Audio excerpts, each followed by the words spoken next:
lovely tribe, it's your girl Michelle Jones here with another episode of Tribe of Many Nations. So, today we're going to dive back into our Demonology series. So just take a deep breath, get ready for a dark, very dark subject, and let's just dive right in. So today we are going to cover some of the hallmark signs of demonic possession. I caution everyone before we get started on reading the signs because a lot of the signs can be similar to mental health symptoms, anything like that, people that are on substances, So before anyone ever jumps to a demonic conclusion, I just want to give a friendly reminder that checking and investigating all of the physical world causes definitely needs to happen first. So one of the initial symptoms or signs of demonic possession could be something as simple as having or experiencing alien thoughts.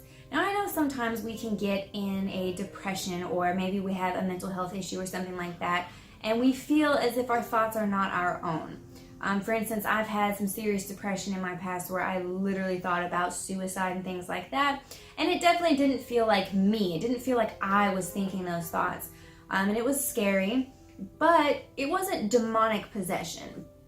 It was just like the mental health problem and the kind of dissociation between me and my depression.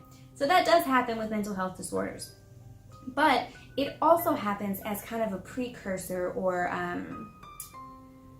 preemptive strike, if you will, of demons to gain possession. So experiencing alien thoughts, experiencing these feelings as if you're losing yourself or you've lost yourself or you just don't recognize yourself anymore when you look in the mirror. That could be a precursor to possession. Another sign of possession is being able to randomly speak in a foreign language that the person did not know beforehand. This has actually happened in tons of demonic cases. For instance, in the books that I mentioned before, Deliver Us from Evil, Hostage to the Devil, The Dark Sacrament, all of these books have cases where people were just magically able to speak French, Italian, in some cases Latin or dead languages that no one could know. Or no one should know unless they study the dead language for a living.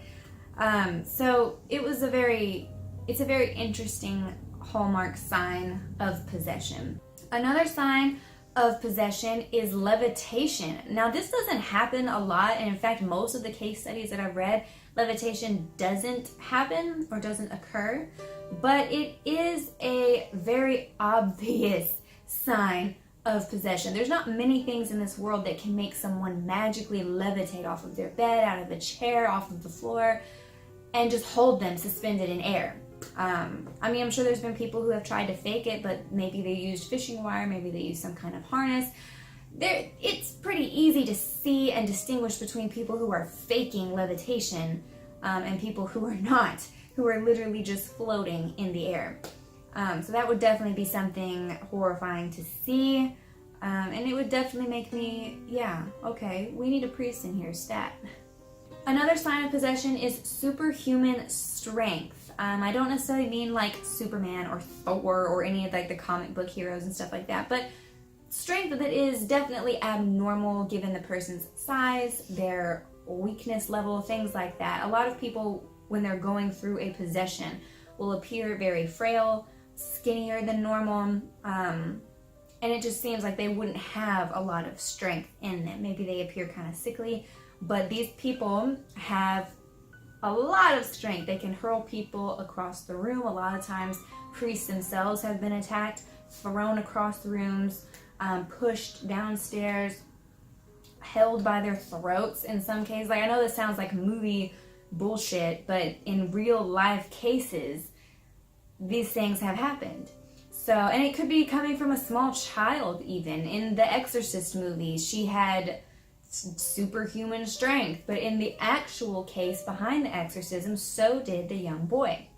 So yeah, definitely, especially in small children, they'll seem to have all this outrageous strength, and a lot of people could contribute that to a mental health disorder as well, or a substance abuse disorder, because there are some substances that will allow someone to basically have a gigantic adrenaline rush, to where they can lift things, do things that they normally could not do, and they can even like function with a broken bone and things like that.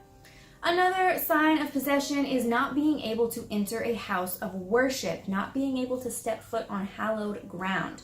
There are mental illnesses where someone might have like a delusion or illusion of grandeur, where they believe they're possessed, but honestly they're not. It's just like schizophrenia or something like that. But it's really hard in those cases to distinguish, like, okay, is it schizophrenia or is it a demon wanting us to believe that it's schizophrenia? So yeah, could be the same thing, could be different things, but not being able or not wanting or seeming to be in pain when they enter a house of worship or a holy place, it's definitely a hallmark sign of possession. Another sign is giving off a foul odor, like rancid meat, rotten eggs. Of course, people sometimes just have BO. Some people don't bathe on a regular basis. And definitely if someone is suffering from a mental health disorder, they might not ever bathe if it's going untreated. But certain smells that are unassociated with like a regular human body smell, like rancid meat, like rotting flesh, things like that are definitely hallmark signs of possession. Of course, there is the blatant hatred of all holy signs, relics, people, prayers, names, things like that.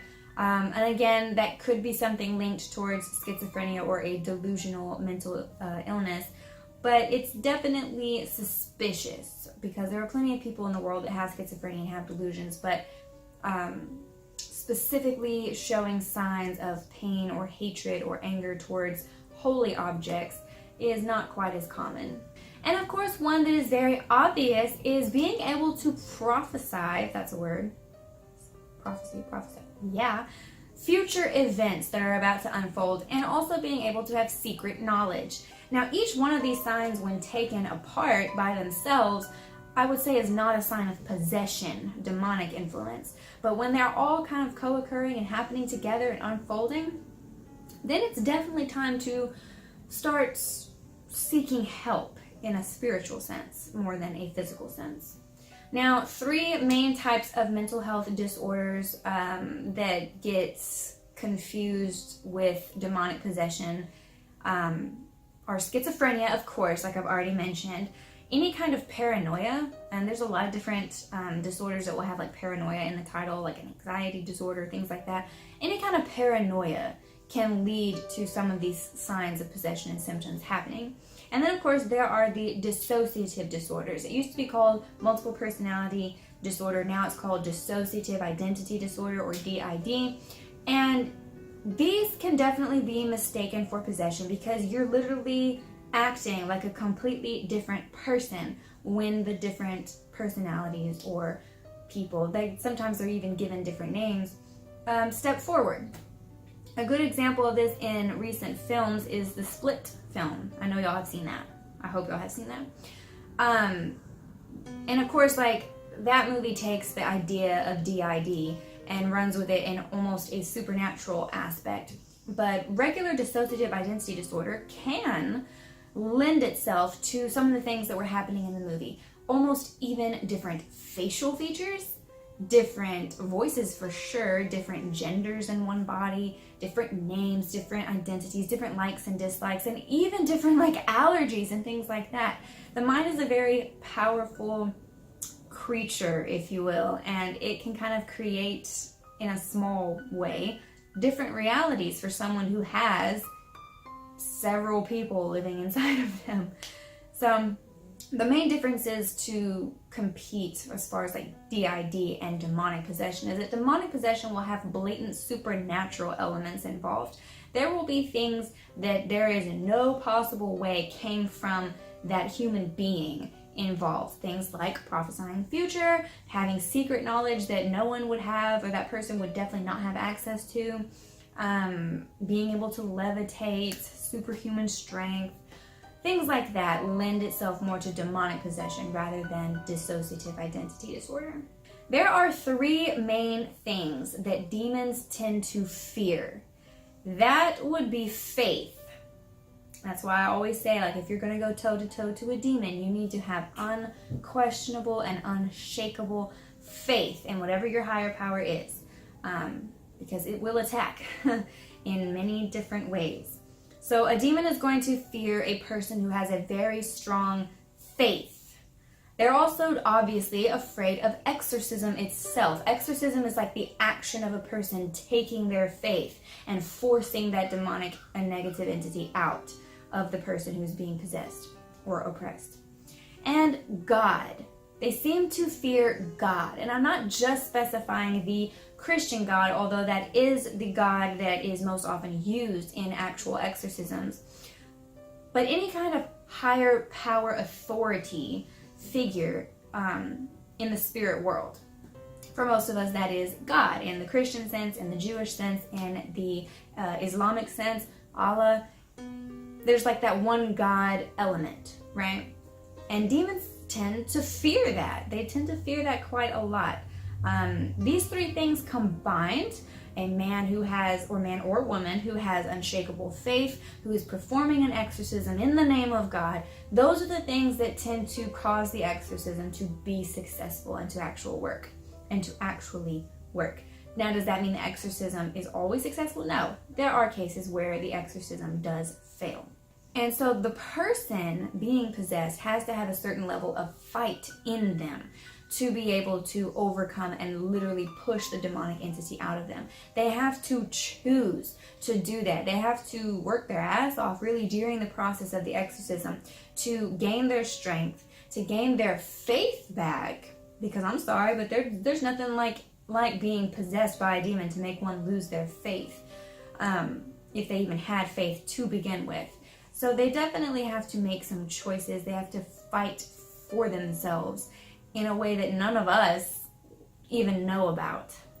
Alright guys, I'm actually going to cut things a little bit shorter today and leave it at that. I know y'all are probably getting sick and tired of me having these like half-hour long segments of this series, so I am going to try to break these up into shorter videos. I hope you guys are really enjoying the series so far. Again, if you have any questions or concerns or any stories you would like to share, hit me up at Tribeofmanynations@AOL.com. Or you can reach out to me via Instagram, Facebook, whatever. All that information is at the end of this video on my little card. If you enjoyed today's video, please smash that thumb, give us a like, and also subscribe if you haven't already subscribed, because we will be continuing this series. And I also have some new series coming out this year, as well as continuing our vegan journey series, if you're interested in that at all. That's pretty much it, guys. I love you all. Thank you for watching, and have a great rest of your day. Peace.